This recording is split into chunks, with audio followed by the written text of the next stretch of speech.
अगर हम एक ऐसे राजनीतिक आंदोलन के बारे में सोचें जिसकी पूरी पहचान मतलब जिसका पूरा वजूद ही इस बात पर टिका था कि देश के भ्रष्ट नेताओं को जेल में डालना है। बिल्कुल, एक ऐसा आंदोलन जिसने पूरे देश का ध्यान खींचा था। हाँ, लोग सड़कों पर उतरे, भारी जन समर्थन मिला और फिर वो आंदोलन सत्ता के बिल्कुल शिखर तक पहुंच गया।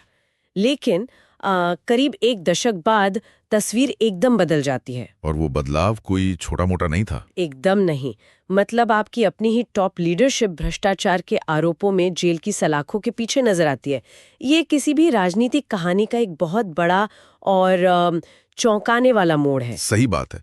और भारतीय राजनीति में तो ऐसा मोड़ बहुत ही कम देखने को मिलता है। तो आज हम इसी बहुत ही नाटकीय और उतार चढ़ाव से भरे सफर का एक गहन विश्लेषण यानी एक डीप डाइव कर रहे हैं।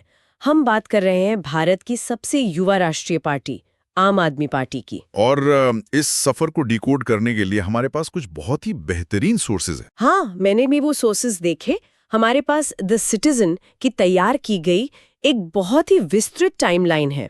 साथ ही बिजनेस टुडे की एकदम ताज़ा रिपोर्ट अप्रैल 2026 की। और इसके अलावा इलेक्शन कमीशन का जो financial data the Indian express ने पब्लिश किया है वो भी हमारे पास है। बिल्कुल। और आज हमारे इस डीप डाइव का मकसद देखिए सिर्फ घटनाओं को गिनाना नहीं है। हम ये समझना चाहते हैं कि कैसे एक नागरिक आंदोलन से जन्मी पार्टी ने ऐतिहासिक जीत दर्ज की और कैसे आज यानी अप्रैल 2026 में वो अपने इतिहास के सबसे गंभीर संकट, एक तरह से कहें तो अस्तित्व के संकट से गुजर रही है। करेक्ट। मतलब चुनाव हारने से लेकर अपने ही बड़े नेताओं के पार्टी छोड़ने तक ये सब कैसे और क्यों हुआ, हम इसकी जड़ तक जाएंगे। और जो लोग ये सोचते हैं ना कि राजनीति में कोई बाहरी इंसान, कोई आउटसाइडर आकर रातों रात सिस्टम कैसे बदल सकता है, उनके लिए ये पूरी कहानी एक बहुत बड़ी केस स्टडी है। बिल्कुल एक थ्रिलर की तरह है ये। तो चलिए इसे एकदम शुरू से समझते हैं। बात 2011 की है जब इंडिया अगेंस्ट करप्शन का आंदोलन चरम पर था। हाँ, रामलीला मैदान की वो भीड़ किसी को नहीं भूलती। मुझे इन सारे सोर्सेज में जो बात सबसे ज्यादा दिलचस्प लगी वो अरविंद केजरीवाल का बैकग्राउंड था। मतलब वो कोई टिपिकल राजनेता नहीं थे। एकदम सही कहा। वो सिस्टम के बाहर के नहीं थे बल्कि सिस्टम के बहुत ही अंदर के व्यक्ति थे। हाँ, उन्होंने IIT JEE में 563वीं रैंक हासिल की थी। टाटा स्टील में काम किया, अब फिर IRS अधिकारी बन गए। और सबसे बड़ी बात, वो परिवर्तन नाम का एक NGO चला रहे थे और राइट टू इन्फॉर्मेशन यानी RTI का जमकर इस्तेमाल कर रहे थे। मतलब वो मंच पर खड़े होकर सिर्फ भाषण देने वाले नेता नहीं थे, वो एक तरह से सरकारी फाइलों के ऑडिटर थे। और यहीं से उस वैचारिक टकराव की शुरुआत हुई जिसने आगे चलकर इस नई पार्टी को जन्म दिया। वैचारिक टकराव मतलब अन्ना हजारे के साथ जो मतभेद हुआ था। बिल्कुल। देखिए, अन्ना हजारे उस आंदोलन का सबसे बड़ा चेहरा थे। उनका मानना था कि कीचड़ को साफ करने के लिए कीचड़ में उतरने की कोई जरूरत नहीं है। वो चुनावी राजनीति को पूरी तरह से भ्रष्ट मानते थे। हाँ, उनका तर्क था कि अगर आप चुनाव लड़ेंगे तो आपको करोड़ों रुपए का चंदा चाहिए होगा और बस वहीं से आपके समझौते शुरू हो जाएंगे। लेकिन अरविंद केजरीवाल की सोच इससे एकदम अलग थी। सही कहा। केजरीवाल और उनके कुछ साथियों को लगा कि आप बाहर बैठकर सिर्फ हड़ताल कर सकते हैं, अनशन कर सकते हैं, मांगे कर सकते हैं बस। एग्जैक्टली। लेकिन अगर आपको कानून बनाने हैं, भ्रष्टाचार को जन्म देने वाले उस सिस्टम को ही बदलना है, तो आपको संसद और विधानसभा के अंदर तो जाना ही पड़ेगा। और इसी एक बुनियादी असहमति की वजह से नवंबर 2012 में आम आदमी पार्टी का गठन हुआ। मतलब एक आंदोलनकारियों का समूह रातों रात एक राजनीतिक दल बन गया, जो कि एक बहुत ही साहसिक कदम था उस समय। मैं तो अक्सर इसे एक पॉलिटिकल स्टार्टअप की तरह देखती हूँ। अच्छा, वो कैसे? देखिए, जैसे सिलिकॉन वैली में कोई टेक स्टार्टअप आता है ना और रातों रात पुरानी और बड़ी कंपनियों का मार्केट शेयर छीन लेता है, इन्होंने भी कुछ वैसा ही किया। हाँ, उनका काम करने का तरीका बिल्कुल अलग था। बिल्कुल। इन्होंने प्रचार का पूरा पारंपरिक तरीका ही बदल दिया। रैलियों में पैसे देकर भीड़ बुलाने की जगह इन्होंने क्राउड सोर्सिंग का इस्तेमाल किया। हाँ, ऑटो रिक्शा के पीछे पोस्टर लगाना, मिस्ड कॉल से मेंबरशिप देना और विदेशों से NRI लोगों का अपनी नौकरियां छोड़कर भारत आना और वॉलंटियर करना, ये सब बहुत नया था। ये वाकई एक बहुत बड़ा इनोवेशन था। उन्होंने चुनाव लड़ने के पूरे प्रोसेस को ही डिसरप्ट कर दिया था। और उसका रिजल्ट हमने 2013 के दिल्ली विधानसभा चुनाव में देखा भी। उनका वो डेब्यू 70 में से 28 सीटें जीत ली उन्होंने। और शीला दीक्षित को हराना तो सबसे बड़ी बात थी। हाँ, जो 15 साल से सत्ता में थी, उन्हें खुद केजरीवाल ने उनके ही गढ़ में 25,000 से ज्यादा वोटों से हरा दिया। उसके बाद उन्होंने 49 दिन की वो अल्पमत सरकार बनाई और जन लोकपाल बिल पास न होने पर इस्तीफा भी दे दिया। लेकिन फिर 2015 में वो ऐतिहासिक आंधी आई, 70 में से 67 सीटें, जो कि भारतीय चुनावी इतिहास की सबसे बड़ी जीतों में से एक है। बिल्कुल। लेकिन यहाँ मेरा एक सवाल है, उन्होंने चुनाव जीतने का कोड तो क्रैक कर लिया, पर सरकार चलाना तो एक बिल्कुल अलग गेम है ना? यहीं पर एक एक्टिविस्ट और एक प्रशासक के बीच का फर्क सामने आता है। वो कैसे? देखिए, जब आप एक एक्टिविस्ट होते हैं तो आपका मुख्य काम होता है सिस्टम की कमियां निकालना, विरोध करना। लेकिन सत्ता में आने के बाद आपको उन्हीं सरकारी ढांचों के साथ मिलकर काम करना होता है। और अगर हम उनके शासन के मॉडल को देखें तो द सिटीजन के आंकड़े बताते हैं कि उन्होंने कुछ बहुत ही ठोस बदलाव किए, खासकर शिक्षा और स्वास्थ्य के क्षेत्र में। हाँ, 2014-15 में दिल्ली का शिक्षा बजट जो करीब 2,000 करोड़ रुपए था, वो 2018-19 आते 5,400 करोड़ रुपए से ज्यादा हो गया है। ये बजट में कोई मामूली बढ़ोतरी नहीं थी। इसका असर जमीन पर दिखा। बिल्कुल दिखा। स्कूलों का इंफ्रास्ट्रक्चर बदला और स्वास्थ्य के क्षेत्र में तो उन्होंने 100 मोहल्ला क्लिनिक का एक ऐसा पायलट प्रोजेक्ट पेश किया जिसकी बहुत तारीफ हुई। यहाँ तक कि संयुक्त राष्ट्र के पूर्व महासचिव बान की मून ने खुद दिल्ली आकर इस मॉडल की सराहना की थी। मुफ्त पानी, रियायती बिजली, मतलब जनता के लिए तो ये सब बहुत पॉपुलर नीतियां थी। नीतियां तो पॉपुलर थी, लेकिन अगर आप बैकग्राउंड में देखें तो सरकार चलाने की जो मशीनरी थी वो लगातार जाम हो रही थी। बस मैं इसी पॉइंट पर आना चाह रही थी। ये बहुत ही इंटरेस्टिंग है। अगर मोहल्ला क्लिनिक और स्कूलों वाली नीतियां इतनी पॉपुलर थीं, तो ये सरकार हमेशा प्रशासनिक गतिरोध में क्यों फंसी रही? गतिरोध से आपका मतलब? मेरा मतलब है कि वो हर दूसरे दिन किसी नए विवाद में फंसे नजर आते थे। कभी उपराज्यपाल नजीब जंग या अनिल बैजल के साथ उनका टकराव चल रहा है। कभी चीफ मिनिस्टर के दफ्तर पर सीबीआई की रेड पड़ रही है। हाँ, और कभी दिल्ली के अधिकारी हड़ताल पर जा रहे हैं, या फिर 2016 का वो ऑड इवन फॉर्मूला। मतलब ऐसा क्यों लग रहा था कि सरकार हमेशा एक ग्रिडलॉक में है? इसके पीछे का क्यों समझना बहुत जरूरी है।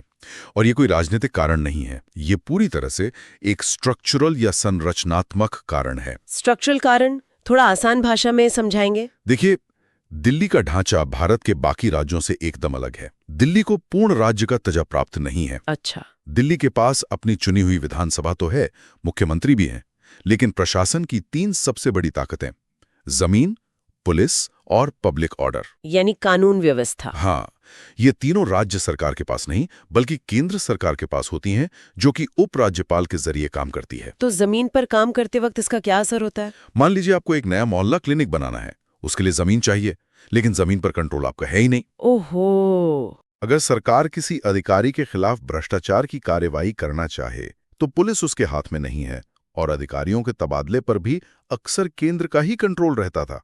तो ये तो कुछ ऐसी बात हो गई कि आपको एक नई चमचमाती हुई कार तो दे दी गई है, लेकिन उसका स्टीयरिंग व्हील पीछे बैठी केंद्र सरकार के हाथ में है। बिल्कुल सटीक एनालॉजी है ये। और जब एक तरफ एक ऐसी नई पार्टी हो जो सिस्टम को तेजी से बदलना चाहती हो और केंद्र में एक मजबूत बहुमत वाली विरोधी सरकार हो, तो ये टकराव होना ही था। तो एक तरह से ये व्यवस्था का ही एक डिफॉल्ट डिजाइन था। हाँ, और आम आदमी पार्टी ये बात बहुत जल्दी समझ गई थी कि अगर उन्हें असल में काम करना है तो उन्हें एक पूर्ण राज्य जीतना ही पड़ेगा। और यही वजह है कि उन्होंने अपना राष्ट्रीय विस्तार शुरू किया, जिसका सबसे बड़ा नतीजा हमें 2022 में देखने को मिला, जब उन्होंने पंजाब में एक ऐतिहासिक जीत हासिल की। बिल्कुल, 117 में से 92 सीटें जीती और भगवंत मान वहां के मुख्यमंत्री बने। और फिर 2023 में उन्हें एक राष्ट्रीय पार्टी का दर्जा भी मिल गया। ये उनके सफर का एक बहुत बड़ा माइलस्टोन था। अब फाइनली उनके पास एक ऐसा राज्य था जहां की पुलिस और प्रशासन सीधे उनके कंट्रोल में था। लेकिन अब मैं इस पूरी कहानी के सबसे विरोधाभासी हिस्से की तरफ चलना चाहती हूँ। आप उस फाइनेंशियल डेटा की बात करिए ना। हाँ, जब मैंने इलेक्शन कमीशन के वो आंकड़े पढ़े जो द इंडियन एक्सप्रेस ने छापे थे, तो मुझे बहुत हैरानी हुई। ये एक बहुत बड़ा फाइनेंशियल पैराडॉक्स है। 2024-25 की फंडिंग के आंकड़े, राइट? एग्जैक्टली। मतलब सोचिए 2024-25 वो साल था जब पार्टी सबसे कमजोर दिख रही थी। हाँ। उनके बड़े नेता जेल जा रहे थे, कानूनी मुकदमों की बारिश हो रही थी। राजनीतिक रूप से वो उनका सबसे मुश्किल दौर था। फिर भी ठीक उसी साल उनका चंदा 3 गुना बढ़कर 38.1 करोड़ रुपए हो गया। ये कैसे मुमकिन है? और बात सिर्फ इतनी नहीं है, उसमें एक ट्विस्ट और है। हाँ, इस चंदे का 43% मतलब करीब 16.3 करोड़ रुपए सिर्फ एक संस्था से आया, प्रूडेंट इलेक्टोरल ट्रस्ट। और सबसे अजीब बात यह है कि यही ट्रस्ट उसी दौरान भाजपा को भी भारी चंदा दे रही थी। मुझे तो ये समझ ही नहीं आता कि एक इलेक्टोरल ट्रस्ट काम कैसे करता है। वो दो विरोधी पार्टीज को पैसा क्यों दे रहे हैं? देखिए, इसे समझने के लिए हमें कॉर्पोरेट फंडिंग के बड़े पिक्चर को देखना होगा। इलेक्टोरल ट्रस्ट बेसिकली एक ढाल की तरह काम करते हैं। ढाल मतलब कॉर्पोरेट्स को बचाने के लिए? बिल्कुल। बड़ी कंपनियां राजनीतिक दलों को चंदा देना चाहती हैं, लेकिन वो ये नहीं चाहती कि दूसरी पार्टी को पता चले और कल को वो सत्ता में आके उन्हें निशाना बनाए। अच्छा, तो वो अपना पैसा सीधा पार्टी को देने के बजाय इस ट्रस्ट में डाल देती हैं। हाँ, बहुत सी कंपनियां अपना पैसा एक पूल में डालती हैं और फिर वो ट्रस्ट अलग अलग पार्टियों को पैसा बांटता है। इससे ये छुप जाता है कि किस कंपनी ने किस पार्टी को कितना पैसा दिया। सिर्फ एक घोड़े पर दांव नहीं लगाते। अब आम आदमी पार्टी के पास पंजाब की सत्ता थी, दिल्ली में उनका प्रभाव था, तो कॉर्पोरेट जगत उन्हें भी फंड करेगा ताकि उनके लिए दरवाजे खुले रहें। लेकिन सोर्सेज में एक और डेटा पॉइंट है। इस टॉप 300 डोनर्स की लिस्ट में कॉर्पोरेट कंपनियां सिर्फ 8 थीं। बिल्कुल, और बाकी सारा पैसा तलपाड़ी उमाशंकर शेनॉय जैसे व्यक्तिगत डोनर से आया था। हाँ, मैंने उनका नाम पढ़ा। उन्होंने 37 लाख रुपए का डोनेशन दिया था। मतलब जब पार्टी राजनीतिक रूप से इतनी कमजोर पड़ रही थी, तो कोई इंडिविजुअल डोनर इतना पैसा क्यों दे रहा था? ये दिखाता है कि कॉर्पोरेट सपोर्ट कम होने के बावजूद उसका एक कोर सपोर्टर बेस हमेशा से रहा है, जो संकट के समय और मजबूती से उनके साथ खड़ा हो जाता है। और एक और बात, राजनीतिक फंडिंग अक्सर मौजूदा हालात को नहीं दिखाती। ये एक लैगिंग इंडिकेटर होता है। यानी जो चंदा 2024 में आया, वो शायद 2022 में पंजाब जीतने का परिणाम था। अच्छा, तो वो पैसा उनकी पुरानी सफलता का रिफ्लेक्शन था। लेकिन उन्हें भी नहीं पता था कि ये बढ़ा हुआ चंदा उनके आने वाले कल के राजनीतिक भूचाल को नहीं रोक पाएगा। आप 2024 के एक्साइज पॉलिसी मामले की बात कर रही हैं? हाँ, दिल्ली की शराब नीति का मामला। और देखिए, इस मुद्दे पर हम पूरी तरह से राजनीतिक तटस्थता बनाए रखेंगे। हम किसी भी पक्ष का समर्थन नहीं कर रहे हैं, हम सिर्फ उन तथ्यों पर बात कर रहे हैं जो सोर्सेज में दिए गए हैं। बिल्कुल। तथ्य ये हैं कि ईडी और सीबीआई ने आरोप लगाया कि 2021-22 की आबकारी नीति में भारी भ्रष्टाचार हुआ है। और आरोप था कि प्राइवेट शराब कारोबारियों को फायदा पहुंचाने के लिए मनी लॉन्ड्रिंग की गई। मनीष सिसोदिया और संजय सिंह जैसे बड़े नेता पहले ही जेल जा चुके थे। लेकिन सबसे बड़ा भूचाल तब आया जब 2024 में खुद अरविंद केजरीवाल को गिरफ्तार कर लिया गया, जो कि भारतीय राजनीति के इतिहास में पहली बार हुआ था। मतलब किसी पदस्थ मुख्यमंत्री, कुर्सी पर बैठे सीएम का गिरफ्तार होना। और इसके जवाब में आम आदमी पार्टी और पूरे विपक्ष ने इसे सिरे से खारिज किया। हाँ, उनका नैरेटिव ये था कि ये सब चुनाव से पहले विपक्ष को खत्म करने की मैच फिक्सिंग है। उन्होंने कहा कि जांच एजेंसियों का राजनीतिक इस्तेमाल हो रहा है। फिर सितंबर 2024 में जब केजरीवाल को सुप्रीम कोर्ट से जमानत मिली, तो उन्होंने बाहर आकर इस्तीफा दे दिया और आतिशी को मुख्यमंत्री बना दिया। लेकिन एक सेकंड के लिए अगर हम पीछे मुड़कर देखें, 2011 का वो आंदोलन, भ्रष्टाचार के खिलाफ लड़ाई, और 2024 में वही चेहरे भ्रष्टाचार के इतने गंभीर आरोपों में जेल में।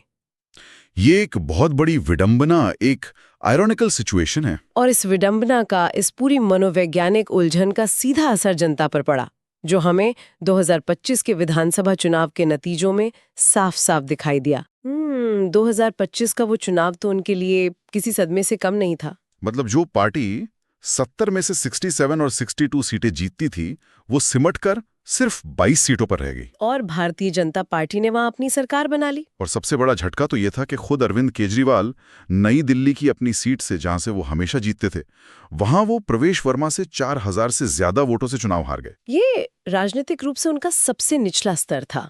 लेकिन इस कानूनी लड़ाई में एक बहुत बड़ा ट्विस्ट अभी आना बाकी था। आप फरवरी 2026 के ट्रायल कोर्ट के फैसले की बात कर रहे हैं। बिल्कुल। 2025 का चुनाव खत्म हो चुका था, नई सरकार बन चुकी थी, और फिर ट्रायल कोर्ट का फैसला आता है जिसमें कोर्ट केजरीवाल, सिसोदिया और 22 अन्य लोगों को इस शराब घोटाले में क्लीन चिट दे देता है। ये तो मतलब पूरा नैरेटिव ही पलट देने वाली बात थी। कोर्ट ने बहुत सख्त टिप्पणी की।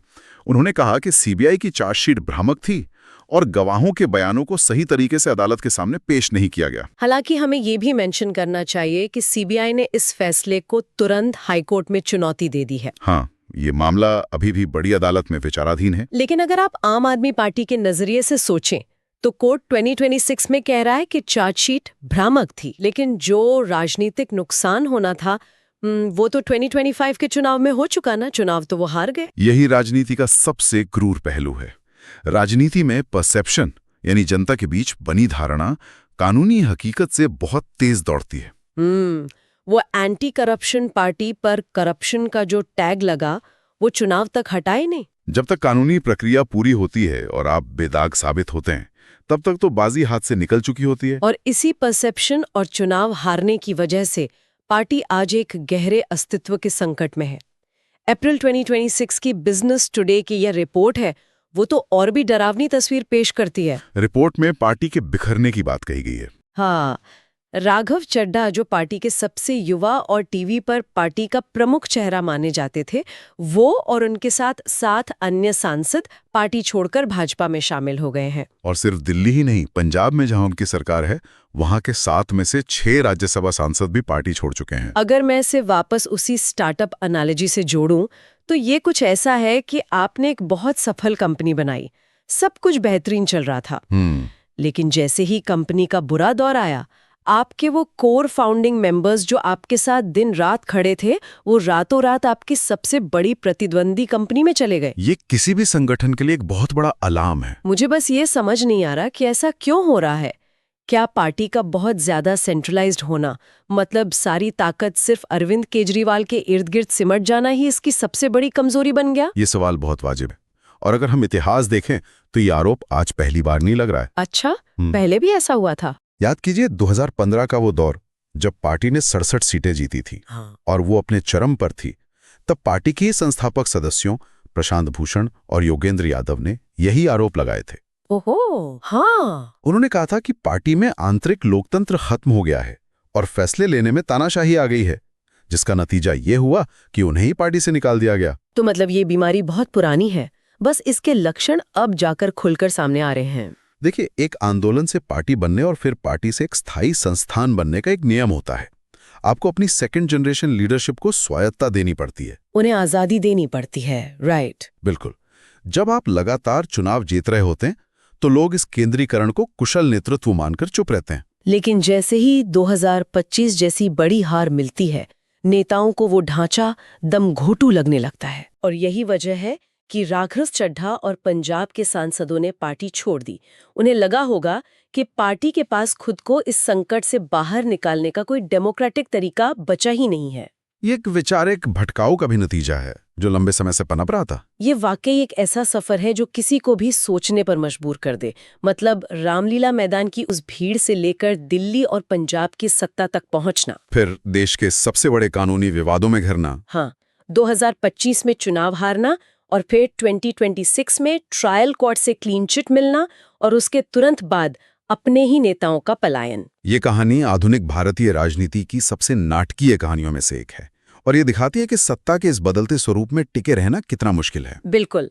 और इस डीप डाइव के अंत में मैं एक ऐसे विचार पर बात करना चाहती हूँ जो शायद हमें आगे तक सोचने पर मजबूर करेगा। वो क्या? जब एक सिस्टम विरोधी आंदोलन खुद सिस्टम या एस्टैब्लिशमेंट बन जाता है और फिर उसी पुराने राजनीतिक ढांचे द्वारा तोड़ दिया जाता है, तो इससे क्या साबित होता है?